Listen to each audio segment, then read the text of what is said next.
আসসালামু আলাইকুম। আজকে আমরা গ্রিড এবং ফ্লেক্স যে সিরিজটা আমাদের চলবে তার দ্বিতীয় ক্লাসে চলে এসেছি। আজকে মূলত আমরা ফ্লেক্স ডিসপ্লে ফ্লেক্সের পাশাপাশি আমরা আজকে জাস্টিফাই কন্টেন্ট নিয়ে কাজ করব। তো জাস্টিফাই কন্টেন্টের কাজটা কি সেটা আমরা একটু গ্র্যাজুয়ালি দেখব। তার আগে একটু আমি এখানে ওয়ার্ড র্যাপ করে নিই। আচ্ছা,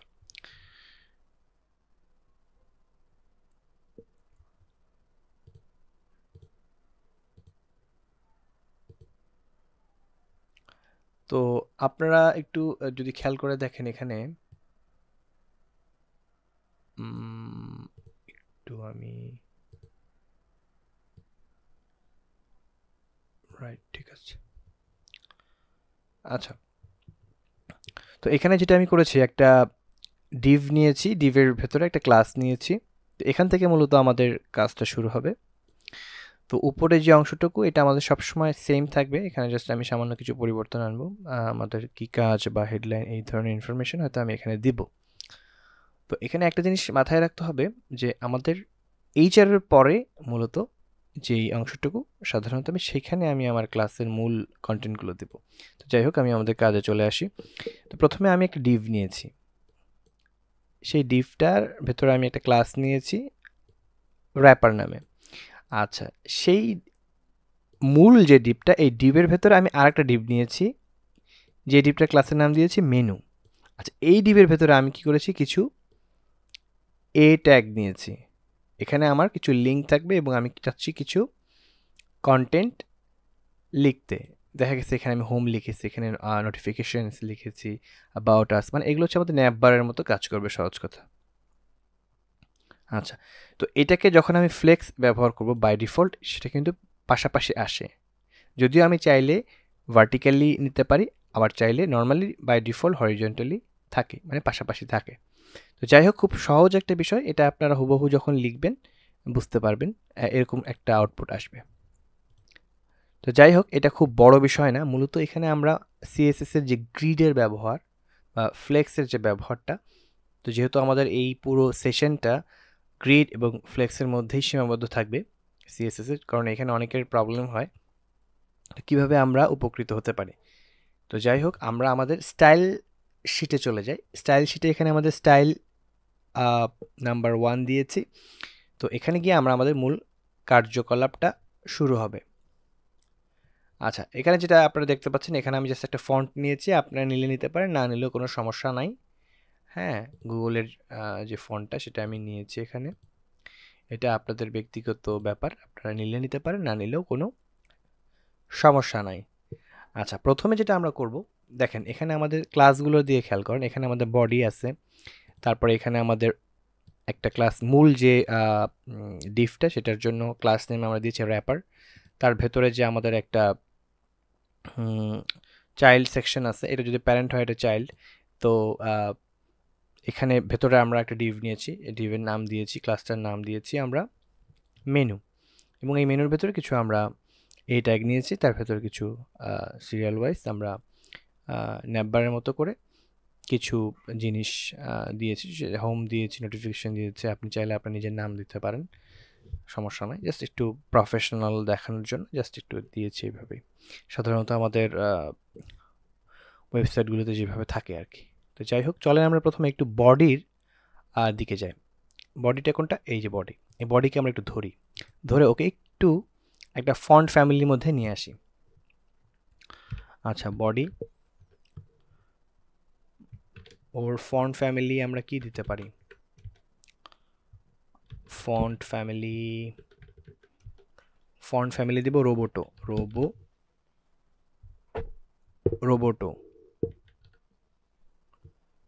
আচ্ছা, বডির মোটামুটি কাজ আমাদের শেষ। এবার আমরা আসেন র্যাপারে যাই। র্যাপারটা কি? র্যাপারটা হচ্ছে আমাদের এই যে মূল যে ডিভটা, ডিভের যেই ক্লাসটা, এইটাকে একটু ডাক দিই। তো আমরা জানি যে ক্লাসের জন্য ডট দিতে হয়, তারপর হচ্ছে র্যাপার, র্যাপ করে রাখছে আর কি, এই হলো বিষয়, আর কিছু না।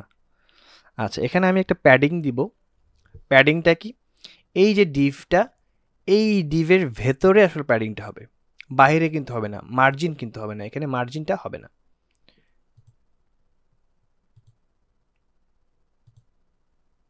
আচ্ছা, র্যাপার, এখানে আমরা প্যাডিং দেব। প্যাডিংটা আমরা কত দিতে পারি, 3 REM দিয়ে দিই, 3 REM দিই। হ্যাঁ, দেখেন এখানে কিন্তু আমাদের পরিবর্তনটা কিন্তু আমরা দেখতে পাবো। দেখেন এই যে সেভ করার সাথে সাথে কিন্তু দেখেন একটা ব্যাপক চারিপাশে কিন্তু আমি একটা স্পেস পাচ্ছি এই ডিভের ভেতরে। কোন ডিভের ভেতরে? এই মেনু, দুঃখিত, এই যে র্যাপ, এই যে র্যাপ, এই যে র্যাপার, এই র্যাপারের ভেতরে যে আমার স্পেসগুলো হচ্ছে কার জন্য? এই ডিভের জন্য, এই যে ডিভটার জন্য। এই ডিভের চারিপাশে কিন্তু একটা স্পেস আমরা পাচ্ছি। তো ডিভটাকে আমরা দেখতে পাচ্ছি না, সামনে যখন কালার দেব তখন আমরা এটা দেখতে পাবো। আচ্ছা, এখন এবার আমরা যেটা করব, আমরা টেক্সট অ্যালাইন করব। এই টেক্সটটাকে আমরা কি মাঝখানে রাখবো, নাকি ডানে রাখবো, না বামে রাখবো, সেই ব্যাপারটা। আচ্ছা, টেক্সট অ্যালাইন, টেক্সট অ্যালাইন আমরা কি দিতে পারি? সেন্টার দিই। সেন্টার যদি দিয়ে দিই, সেভ করার সাথে সাথে দেখেন আমার এখান থেকে মাঝখানে চলে আসলো।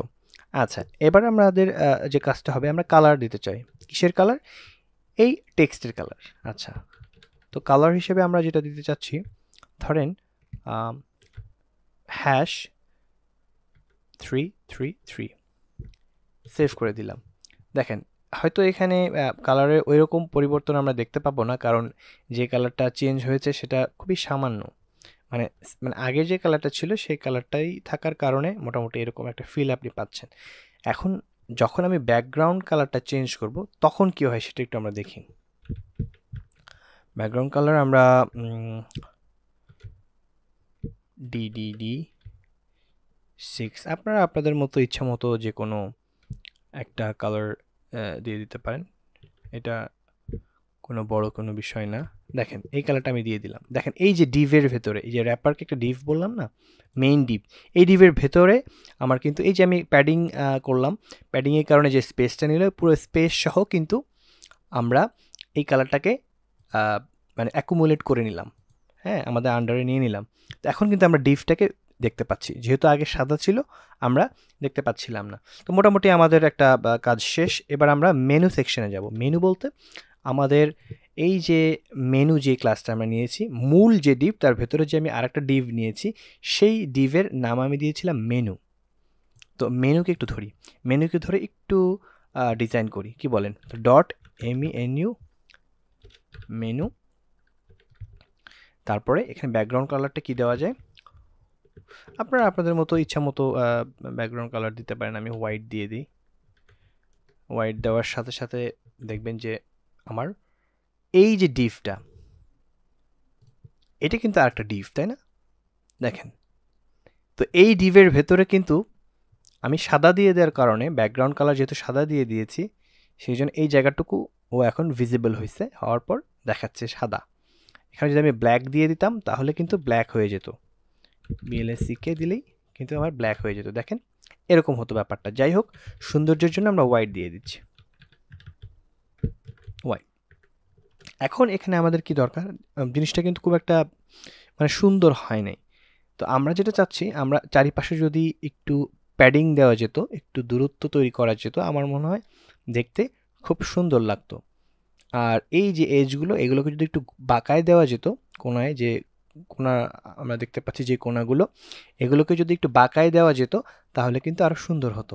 তার জন্য আমরা আগেই করেছিলাম যে প্যাডিংয়ের কাজটা করেছি, তারপরে আমরা আগের ক্লাসে যেটা করেছি সেটা হলো বর্ডার রেডিয়াসের কাজটা করেছি। তো সেই জিনিসটা আমরা এখন করতে পারবো আবার। আচ্ছা, প্যাডিংয়ে আমরা দিই, প্যাডিংয়ে এখানে আমরা 0.5 রেম দিয়ে দেবো। দেখেন আমাদের কিন্তু চারিপাশে আমরা কিন্তু প্যাডিং পাচ্ছি। আচ্ছা, এবার হচ্ছে যেটা আমরা করতে চাচ্ছি যে এই যে কোনাগুলো, জয়েন্টগুলো, চারটা কোনাকে একটু বেন্ড করে দিতে। তো এটা রেডিয়াসটা, এই বর্ডারটার রেডিয়াসটা একটু চেঞ্জ করে দিতে হবে। তার জন্য আমাকে লিখতে হবে বর্ডার রেডিয়াস। তো আগের যে ক্লাসটা ছিল সেখানে আমি দেখিয়েছিলাম। তো এখন হচ্ছে আমি 2 রেম দিয়ে দিচ্ছি। 2 রেম দিয়ে দিলে মোটামুটি ভালোই বাঁকাবে। দেখেন আমি এখনই সেভ করে দেওয়ার সাথে সাথে কিন্তু দেখেন অনেক সুন্দর কিন্তু এখন লাগতেছে। হ্যাঁ, আমাদের এই রেডিয়াসটা চেঞ্জ হয়ে গেল, বর্ডার রেডিয়াসটা চেঞ্জ হয়ে গেল। আচ্ছা, এবার আমরা যাব মেনু স্পেস এ, এটা কি জিনিস? ধরেন এখানে আমরা মেনুর ভেতরে যে এলিমেন্টসগুলো দেখতে পাচ্ছি, তো এলিমেন্টসগুলো কিন্তু এ ট্যাগের ভেতরে আছে। তো একটা এ ট্যাগে কিন্তু আপনি খেয়াল করবেন আমি একটা এক্সট্রা ক্লাস দিয়েছি যার নাম দিয়েছি অ্যাক্টিভ। আপনি এখানে চাইলে নিজের নামও দিতে পারেন, সমস্যা নাই। তো আমি এই ক্লাসটাকে, এই নেস্টেড ক্লাসটাকে ডাক দেব। নেস্টেড ক্লাস বলতে প্রথমে আমি এই মেনু ক্লাসকে ডাক দেব, তারপরে আমি তার পাশে এই অ্যাক্টিভকে ডাক দেব।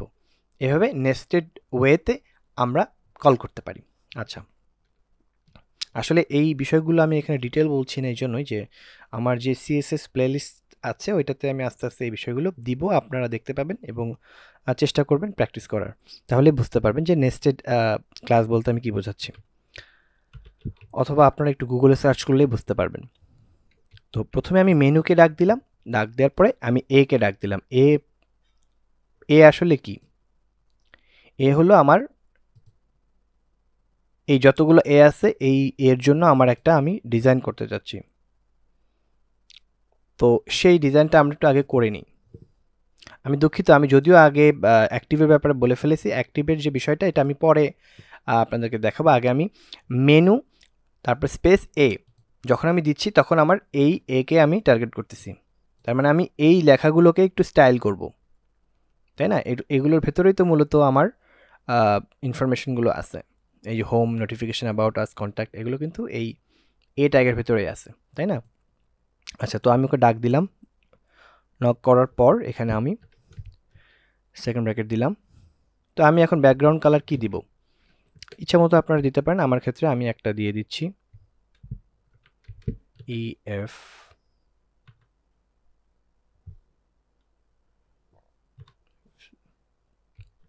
6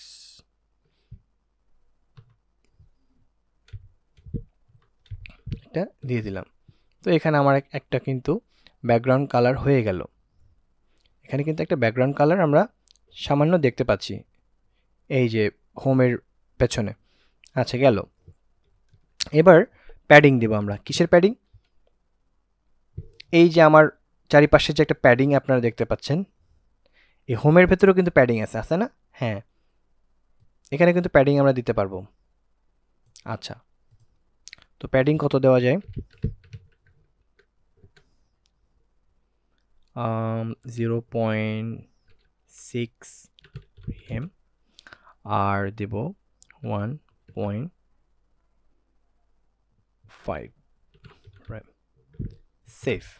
দেখেন আমার কিন্তু মোটামুটি একটা ভালোই মানে লুকেটিভ জিনিস চলে আসছে, কিন্তু চারিপাশে প্যাডিং হয়ে গেছে, এখন সুন্দর দেখা যাচ্ছে, কিন্তু একটু একটু সুন্দর দেখা যাচ্ছে আগের চেয়ে। আচ্ছা, এবার আসেন আমরা আমাদের পরবর্তী ধাপে যাই। একটু আমি এইগুলোর রেডিয়াসগুলো মানে বর্ডার রেডিয়াসগুলো একটু মানে দিয়ে দিতে চাই যাতে করে একটু সুন্দর হয়।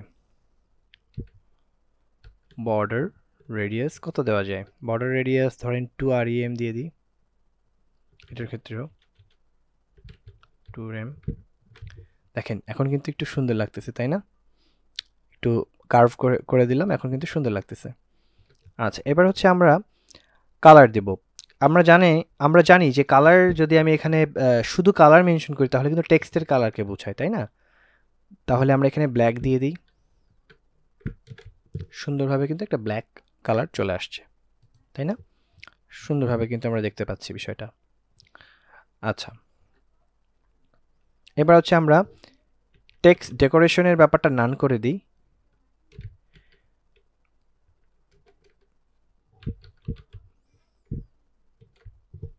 টেক্সট ডেকোরেশনের ব্যাপারটা নান করে দিলাম। দেখেন টেক্সট ডেকোরেশন যদি না থাকতো তাহলে কিন্তু এখানে আমরা দেখেন একটা আন্ডারলাইন কিন্তু দেখতে পাচ্ছিলাম। তো যখন আমি টেক্সট ডেকোরেশন নান করে দেবো, যত রকমের ডেকোরেশন এক্সট্রা জিনিস আমরা দেখতে পাবো সেগুলো চলে যাবে। আচ্ছা, গেল। এবার হচ্ছে ফন্ট সাইজটা কি করা যায়?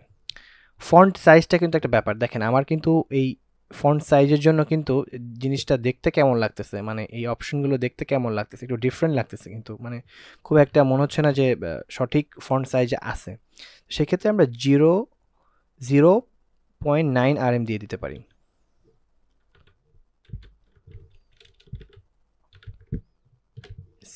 সেভ করে দিলাম। ঠিক আছে, এখন ফন্ট সাইজটা মোটামুটি ভালোই দেখা যাচ্ছে। আচ্ছা, এবার হচ্ছে আমরা যে কাজটা করব, আমরা মেনুকে ডাক দিব এবং মেনুর ভেতরে যে কোনো একটা মেনু, এই মেনুকে ডাক দিব, তারপরে এখানে যে কোনো একটা এ ট্যাগ থাকবে, যে এ ট্যাগের ভেতরে একটা ক্লাস আছে, যে ক্লাসটার নাম অ্যাক্টিভ। তো সেটাকে ডাকতে গেলে আমাকে এভাবে ডাকতে হবে। কিভাবে? প্রথমে মেনু, তারপরে এ ট্যাগ, তারপরে ডট, তারপরে আমরা অ্যাক্টিভ দেব, অ্যাক্টিভ।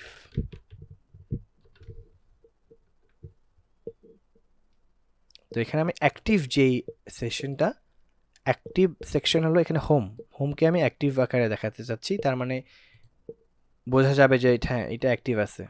কিভাবে দেখাবো? ব্যাকগ্রাউন্ড, ব্যাকগ্রাউন্ড কালার কি দিয়ে দেবো? ইচ্ছা মতো একটা, অ্যাক্টিভের জন্য আপনি রেড দিয়ে দিতে পারেন, ইয়েলো দিতে পারেন, যেটা আপনার ভালো লাগে দিতে পারেন, সমস্যা নেই।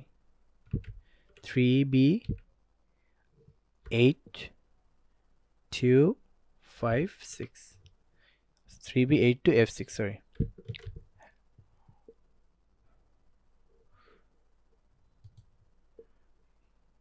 অ্যাক্টিভ ব্যাকগ্রাউন্ড কালার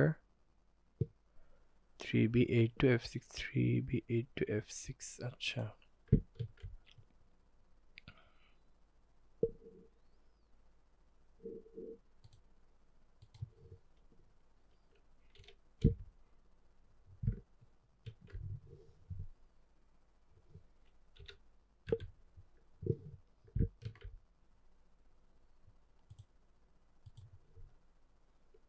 আচ্ছা, কালারটা হোয়াইট দিয়ে দিই, সরি, এখানে কালার হোয়াইট।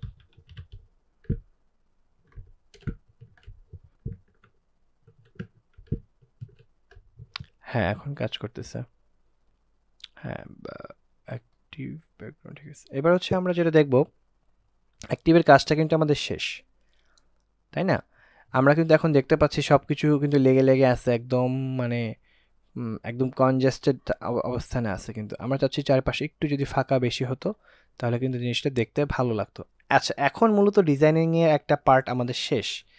মূল যেটা আমরা ফ্লেক্সের যে বিষয়টা আমরা এখন দেখব, সেটা হচ্ছে আমরা মেনুকে ডাক দিব, এই মেনু মহোদয়কে ডাক দিব।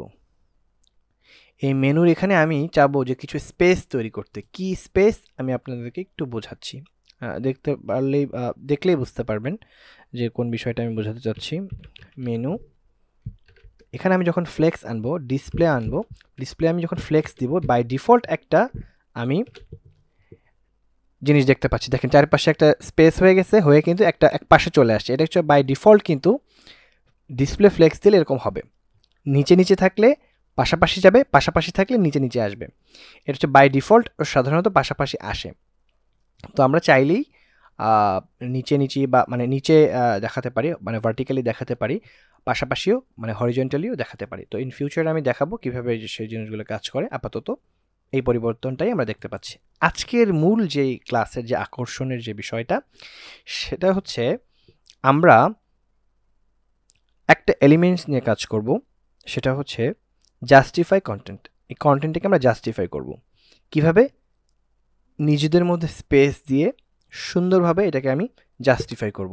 এই পুরো জায়গাটা সুন্দরভাবে জাস্টিফাই হয়ে ওর কী হবে, প্রেজেন্টেশনটা আমরা সুন্দরভাবে দেখতে পাবো, লুকেটিভ হবে।